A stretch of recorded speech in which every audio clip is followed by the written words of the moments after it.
Chapter 17. Drinking Hitler's Champagne. Berchtesgaden, May 1st through 8th, 1945. On the first 2 days of May, the company drove south from Munich, moving slowly through streams of German soldiers walking in the opposite direction. Often there were more German soldiers with weapons going north than there were Americans going south. We looked at each other with great curiosity, Winters remembered. I am sure both armies shared one thought. Just let me alone. All I want is to get this over with and go home. On May 3rd, Colonel Sink got orders to have the 506th ready to move out at 0930 the following day. Objective, Berchtesgaden. Berchtesgaden was a magnet for the troops of all the armies in southern Germany, Austria, and northern Italy. South of Salzburg, the Bavarian mountain town of Berchtesgaden was Valhalla for the Nazi gods, lords, and masters.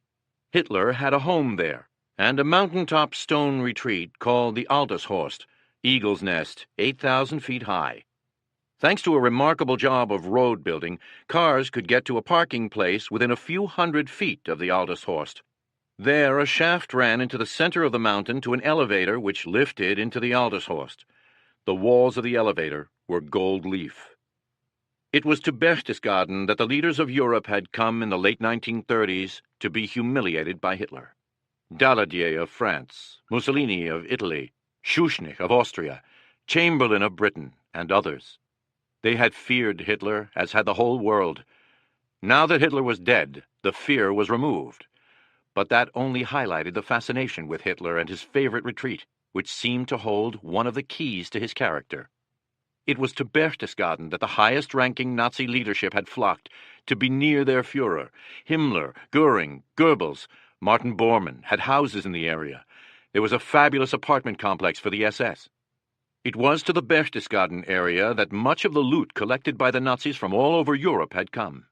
The place was stuffed with money, in gold and in currency, from a dozen countries, with art treasures. Göring's collection alone contained 5 Rembrandts, a Van Gogh, a Renoir, and much more. It was bursting with booze, jewelry, fabulous cars. So Berchtesgaden was really 2 magnets, the symbolic home of Hitler's mad lust for power, and the best looting possibilities in Europe. Everybody wanted to get there, French advancing side by side with the 101st, British coming up from Italy, German leaders who wanted to get their possessions, and every American in Europe. Easy Company got there first. On May 4th, the 101st moved out by convoy down the Autobahn between Munich and Salzburg, with 2nd Battalion in the lead. The Americans passed Rosenheim and the Chiemsee. At Siegsdorf, they turned right on the direct highway to Berchtesgaden. About 14 kilometers down the road, they ran into the tail of the French 2nd Armored Division, the first division to enter Paris, with its famous commander, General Jacques-Philippe Leclerc. The 2nd Armored supposedly had been on the right flank of the 101st for the past week, but the Americans had not been able to keep in touch with it. The French were there 1 minute, gone the next. So far as the Americans could make out, they were looting their way through Germany. Whenever they got a truckload or 2 of loot, they'd send it back home to France. Now they were lusting to get into Berchtesgaden, only an hour's drive or so up into the mountains to the south. But the French were stopped by a blown bridge over a deep ravine. They did not have bridging equipment, and some SS fanatics were holding out on the south side of the ravine using automatic weapons and mortars. Easy Company and the remainder of 2nd Battalion began mixing in with the French, everyone standing around watching a long-range, useless exchange of fire while waiting for the 101st Engineers to come forward. Winters asked Sink if he wanted to send a platoon to outflank the German roadblock. "No," Sink replied. "I don't want anybody to get hurt." That was sensible. There was no point to taking casualties at this stage of the war. But there was Berchtesgaden just on the other side of the roadblock, almost in hand. Sink changed his mind. "Take the 2nd Battalion back to the Autobahn," he told Winters, "and see if you can outflank this roadblock and get to Berchtesgaden." If he succeeded, Sink wanted him to reserve the famous Berchtesgaden Hof for regimental HQ. Winters led the battalion on a backtrack to the Autobahn, then east to Bad Reichenhall, where another blown bridge stopped the Americans for the night. The following morning, May 5th, with Easy Company leading the way, the 2nd Battalion drove unopposed to Berchtesgaden and took the town without having to fire a shot. It was like a fairy tale land. The snow-capped mountains, the dark green woods, the tinkling icy creeks, the gingerbread houses, the quaint and colorful dress of the natives provided a delight for the eye. The food, liquor, accommodations, and large number of Luftwaffe and Wehrmacht service women, plus camp followers of various types, provided a delight for the body. Accommodations were the first order of business. Winters and Lieutenant Welsh went to the Berchtesgaden Hof. As they walked in the front door of the hotel, they could see the backs of the service personnel disappear around the corner.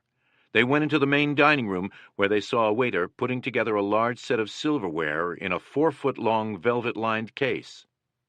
There was no need for orders. Winters and Welsh simply walked toward the men, who took off. The Americans split the silverware between them. 45 years later, both men were still using the Berchtesgaden Hof's silverware in their homes.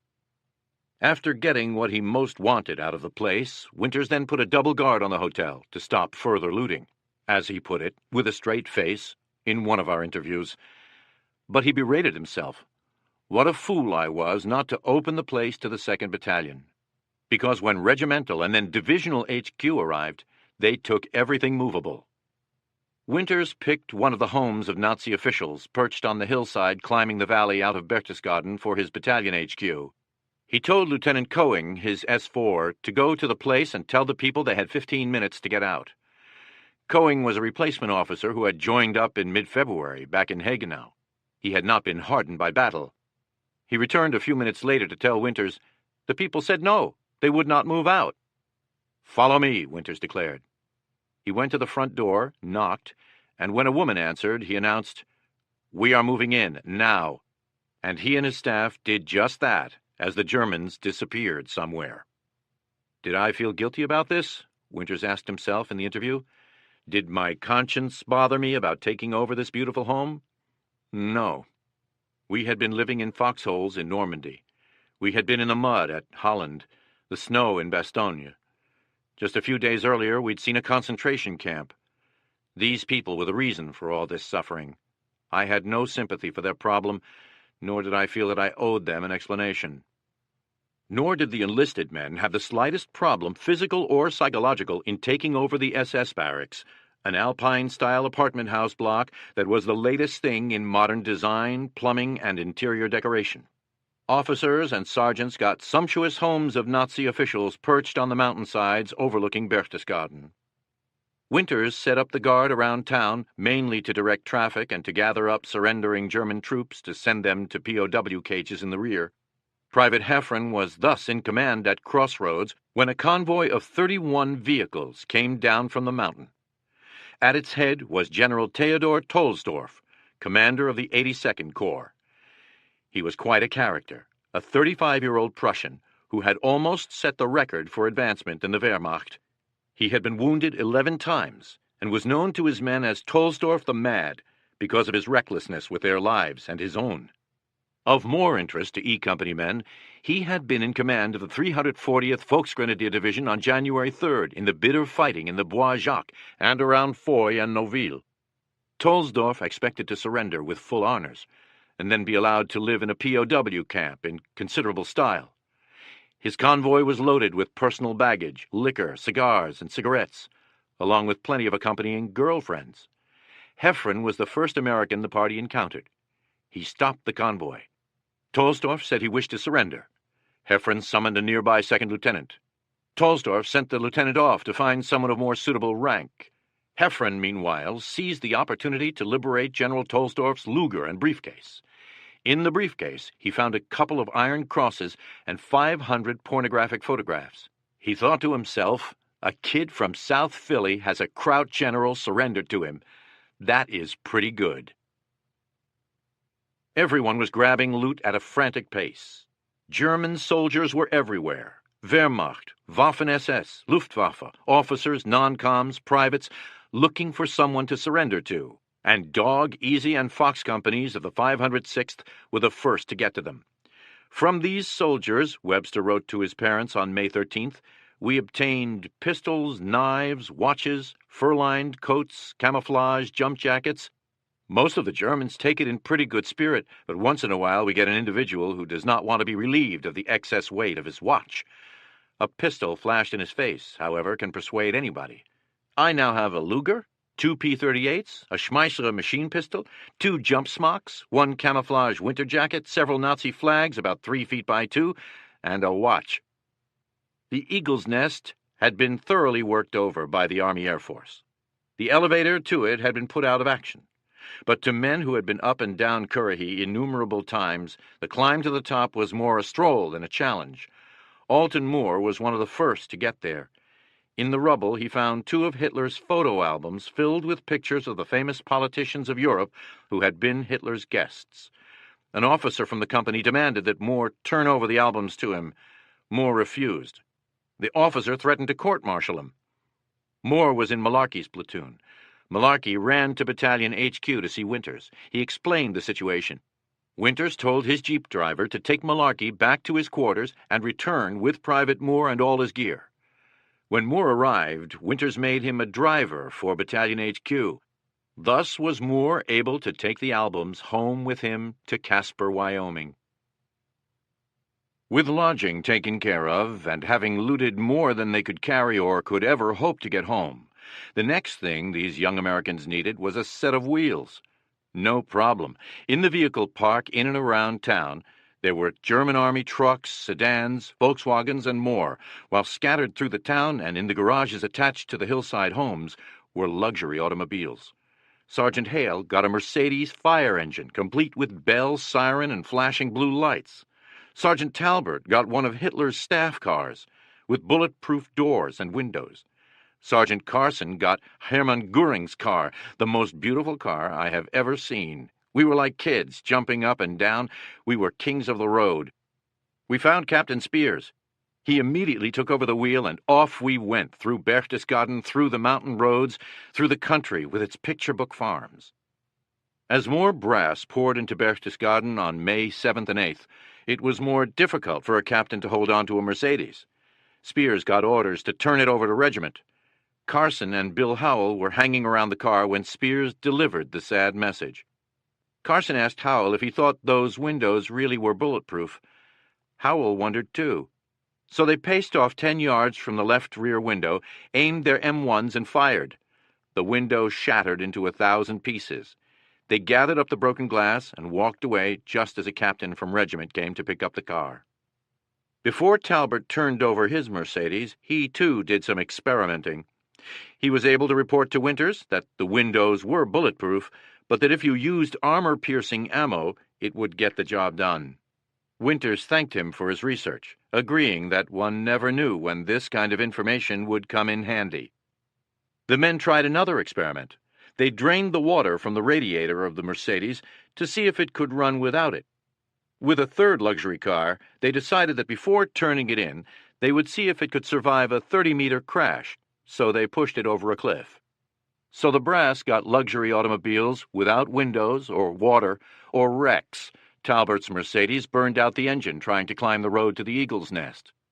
The men ended up with trucks, motorcycles, Volkswagens, scout cars, and the like, which were good enough, and anyway the fuel came as free as the vehicle. The Americans would just fill up and drive off. It was a unique feeling, Winters recalled. You can't imagine such power as we had. Whatever we wanted, we just took. With lodging and wheels taken care of, the next thing was liquor. Every cellar held some wine, but the greatest cache of all was discovered by one of the few non-drinkers in the battalion, Major Winters.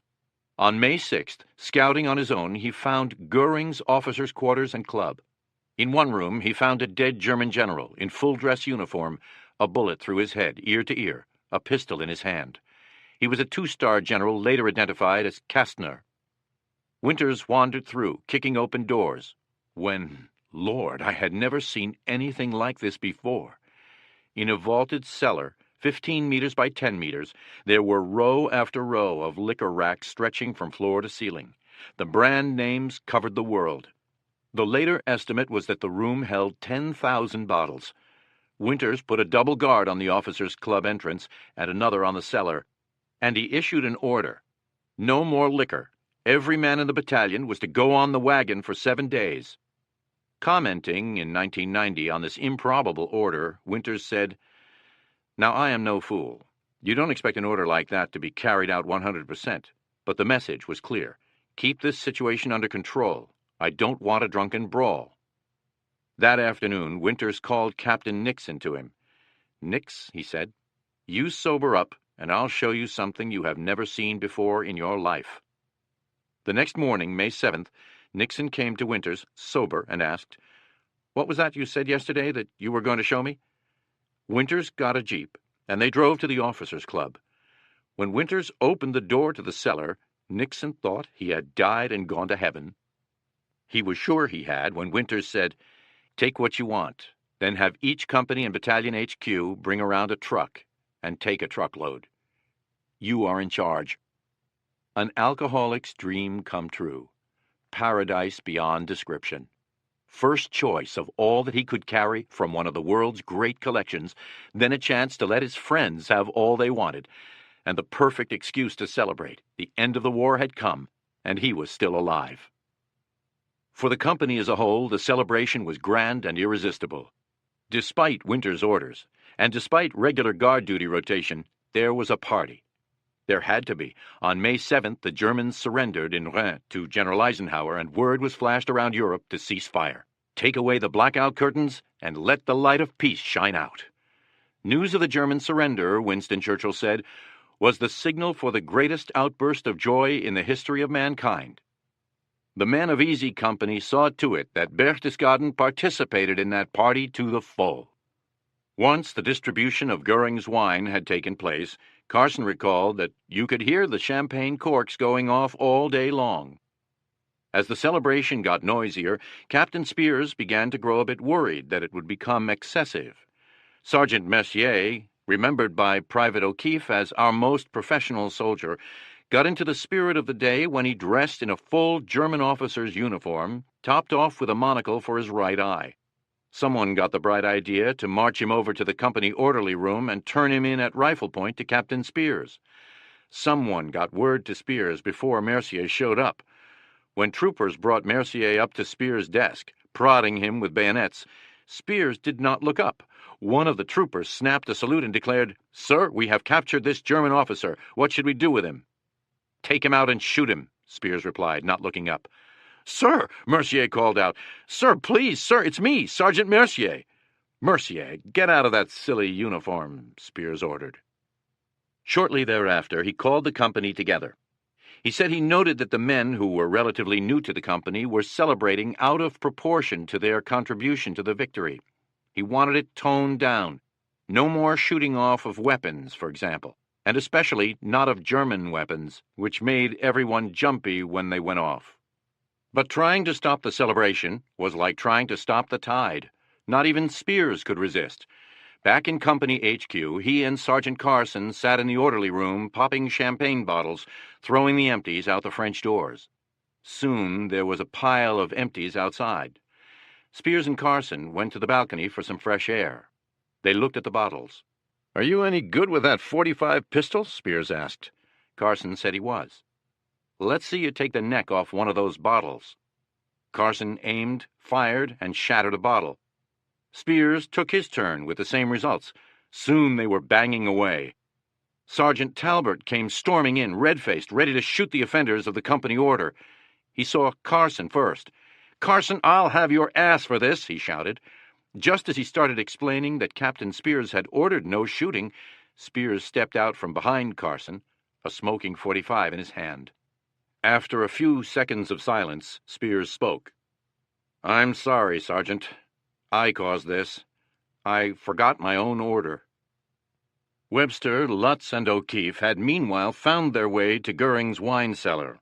They were late. The other Easy men had already been there, and Winters had withdrawn the guard, throwing the cellar open to anyone. As Webster, Lutz, and O'Keefe drove to the site in Lutz's Volkswagen, they saw a steady stream of German trucks, Volkswagens, even armored cars winding up the road to the officers' club.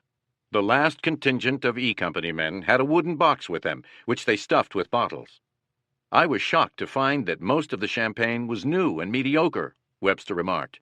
Here was no Napoleon brandy, and the champagne had been bottled in the late 1930s. I was disappointed in Hitler. What Webster failed to take into account was that Nixon had preceded him, and Nixon was a connoisseur of fine liquor, and he had picked out 5 truckloads for himself and the other officers long before Webster, also a self-styled connoisseur, arrived. On this occasion, an amused Winters commented, the Yale man, Nixon, pulled his rank on the Harvard boy. Outside the club, Webster, Lutz, and O'Keefe ran into a group of French soldiers drinking, shouting, La guerre est finie! La guerre est finie! Shooting their machine pistols into the sky, slapping the Americans on the back, asking for cigarettes, offering drinks. The Americans gave away cigarettes, shook hands all around, and took off, driving back to their apartment as fast as possible. And there, Webster wrote, began a party unequaled, popping corks, spilling champagne, breaking bottles. Raucous laughter, ringing shouts, stuttering, lisping sentences. Have another glass. Here, goddammit, let me pop that cork. It's my turn. Isn't this wonderful? Slug-a-lug, fill her up. Where's Hitler? We gotta thank Hitler. The son of a bitch. Berchtesgaden, I love you. And that was the end of the war. Everyone in Europe was celebrating, victor and vanquished. First among the celebrants were the young men in uniform. They had survived. They would live. They had the best cause to celebrate. On the morning of May 8th, O'Keefe and Harry Lager went looking for eggs. They came to a farmhouse in a clearing, smoke curling up from the chimney. They kicked the door in, then ran inside with rifles ready to fire and scared hell out of the 2 Italian deserters who jumped straight up and froze. There was a bottle of champagne on the table. With one quick motion, the Italian nearest it grabbed the neck of the bottle, stuck it out toward O'Keefe, whose rifle was pointed straight toward his stomach, and offered a drink, saying, Pax! The tension snapped. They drank to peace. The Americans left to continue their egg hunt. They came to a lodge in the woods. It was beautifully situated, O'Keefe wrote. A man in his late 20s in civilian clothes was standing on a low porch at the front of the house. As we came to the steps leading up to the porch, he stepped down with a smile on his face and said in English, The war is over. I have been listening to the wireless. He was holding himself erect, but it was noticeable that he had a bad right leg. I glanced at it. He explained, I was with the Africa Corps and was shot up badly and sent home. I was a soldier. He asked us to come in and have a glass of wine. We said no, but he said, Wait, I'll bring it out. And he left to reappear with 3 glasses of wine. We raised them in salute, as he said, To the end of the war. We raised ours and we all drank. There was something basically soldierly and right about it. They found some eggs, returned to their apartment, and celebrated the end of the war with scrambled eggs and Hitler's champagne.